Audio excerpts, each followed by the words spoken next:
So as Eve said, my name's Chantal and I'm a PhD candidate looking at aspirin versus warfarin in infantile patients.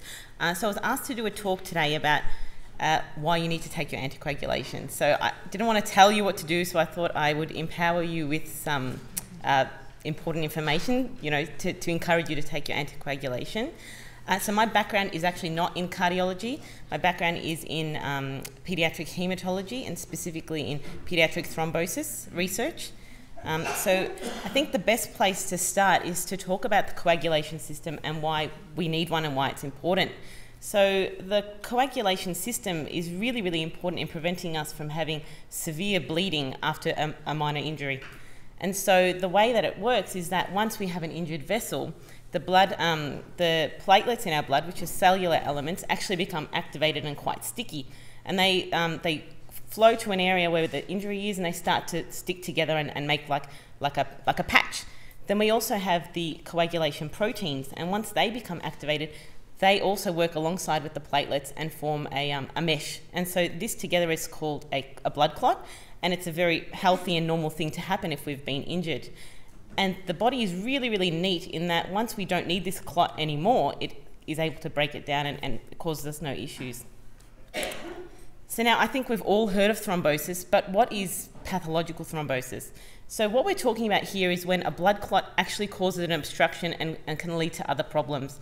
And so I'll get into the complications of this a little bit later, but as you could imagine, having something blocking a vessel in anyone is very, it would not be a positive thing, especially in a patient with a Fontan. And so I've got a little video here which I think works when I tried it this morning. So this is a blood clot actually being formed in a mouse model, and the different colours are actually representative of the different elements that make up a blood clot. But what's really important to notice here is at the end. So you'll see that it's getting larger. It's obviously sped up. I'm not sure that the actual speed of that this has been. So this doesn't happen this quickly usually.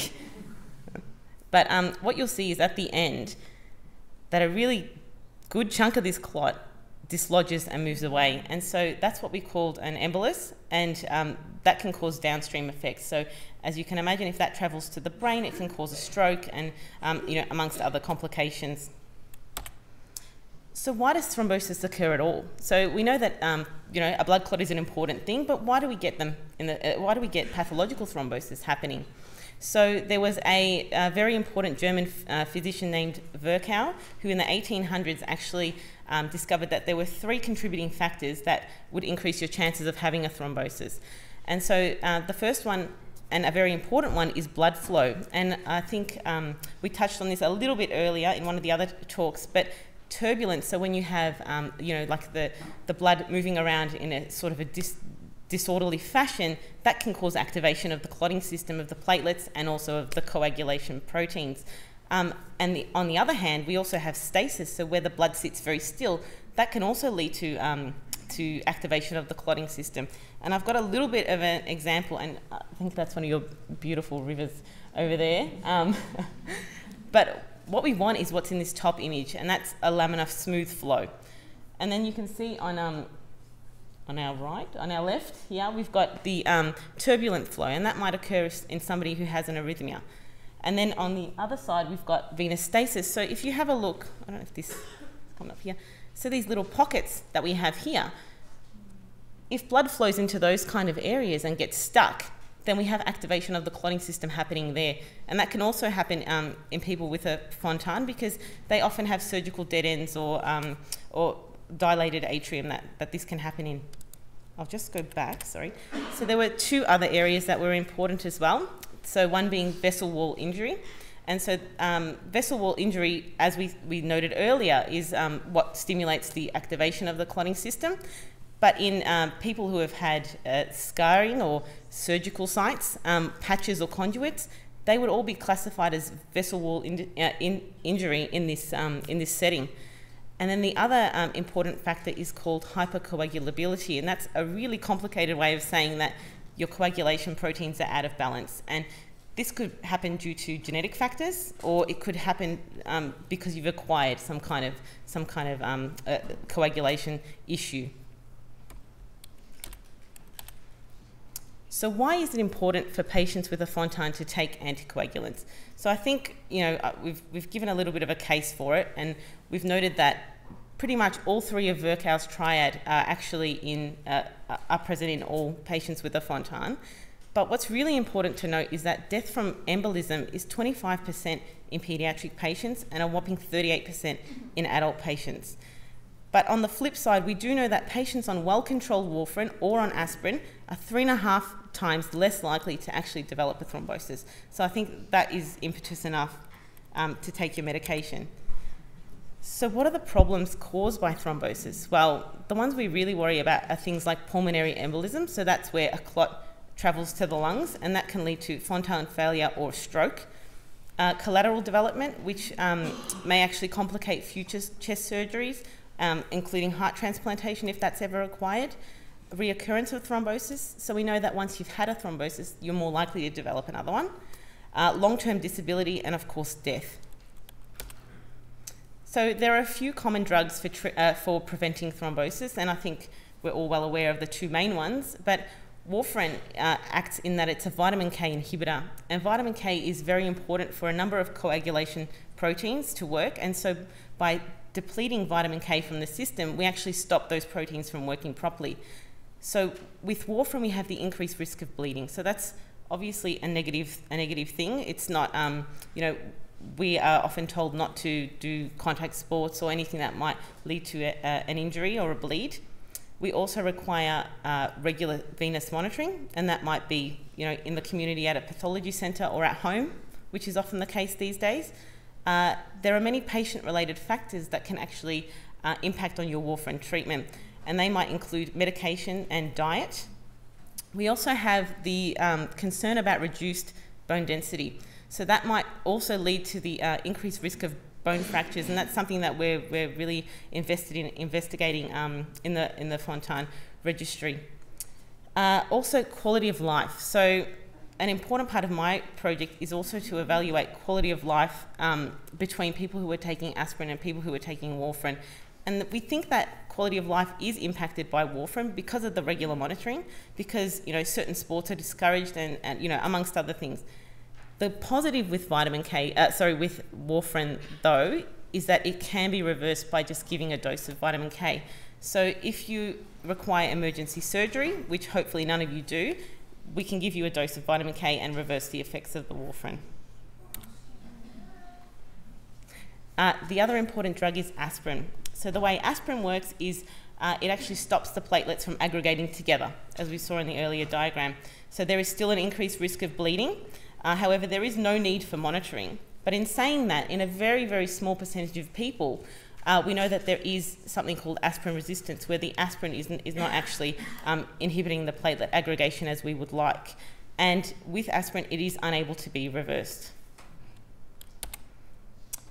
So the main reason I'm doing the PhD that I am doing is because there is no consensus on anticoagulant practice within the Fontan population. So it's very institute dependent. And we know, for example, in Melbourne, we're very warfarin orientated. We know that Sydney is very aspirin. There are many patient-related factors to consider. So when a cardiologist is recommending an anticoagulant, they need to think about lots of other things about that patient. So any other medical conditions they might have, any other drugs they're taking before they make a recommendation. So the best evidence that we have at the moment is a short-term randomized control trial that was comparing warfarin to aspirin and showed no difference in thromboembolic events between the two drugs. It was only a 2-year study, so it's short-term, and what we're really interested in now is the long-term. It was underpowered and it closed due to slow recruitment. However, Dr. Gentles will be speaking after me and talking about some new evidence that we have and some potential new recommendations.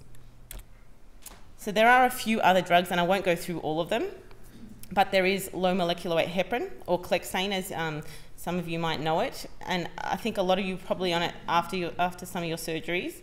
The problems with clexane include you can only receive it by injection. We also have concerns about bone density, and that's a very well-known concern. It requires venous monitoring as well. And I thought I would mention the NOACs, or novel oral anticoagulants, because you know, there's been a lot of talk about them recently. There's been a lot of excitement, especially in the adult community outside of Fontan. So 2 examples are rivaroxaban and apixaban. What we have seen with some other adult studies looking at artificial valves is that rivaroxaban is actually quite inadequate when there are artificial surfaces present, and that raises a few concerns when using them in somebody with a conduit or patches. We also know that a side effect can be menorrhagia or very heavy periods, and they're not studied in children yet. Studies are on the way, and I know that our institute, we are doing quite a number of studies looking at these kinds of drugs with so far some positive results, but it is still early days. So just to summarise, the blood clotting system is important at preventing excessive bleeding. Thrombosis occurs due to factors in Virchow's triad. Patients with a Fontan do have a higher risk of thrombosis, and thrombosis can lead to many, many serious complications. The important thing to take away from this is that the risk of thrombosis is greatly reduced by taking your antithrombotic medication and taking it properly. So if you have any concerns, please speak to your cardiologist about it, and you know, make sure that you know why you're taking your medication, you know which medication you're taking, and you're taking it properly. So obviously there's a bit of a research gap, and that's where my study comes in. And so as I said earlier, I'm looking at aspirin versus warfarin in a cross-sectional study. So we're hoping to have 150 patients, so 75 on aspirin, 75 on warfarin, and we're recruiting patients from at 3 different centres, but we also have had a few people from interstate fly into these centres. So our centres are Melbourne, Sydney and Auckland. I'll just go back here. And our main objectives are to actually measure the efficacy at preventing thrombosis using MRI and also clinical data, to look at bone health using DEXAs and a pretty unique instrument called a PQCT that's able to look at very, very specific slices of bone. Bleeding side effects. Now, I wanted to make special note of this because we're rolling out in the next few weeks quite a comprehensive bleeding questionnaire that we're hoping to send out to everybody in the registry who has given us an email address. If you haven't given us an email address, please log on and update your information, because this is coming out soon, and this is quite a novel thing that not many people have looked at. And what we're hoping to do is be able to compare, in the first instance, people who are taking aspirin to those taking warfarin and any bleeding complications they've had. Things as trivial as nosebleeds to heavy periods to also, you know, very, very large bleeding events. So please, if you haven't given us your email address, please update it. And if you do receive the email, please take the time to fill it in. It should only take, depending on how many issues you've had, I'd say 5 minutes if you haven't had very many. If you've had a few, it might take up to half an hour. I've gone through this. So these are our participating centres, and they're some of our partners. And lastly, I would like to thank everybody who has already participated. We've already had quite a few. I think we've had close to 90 altogether. Whether you've come through or not, you've been recruited.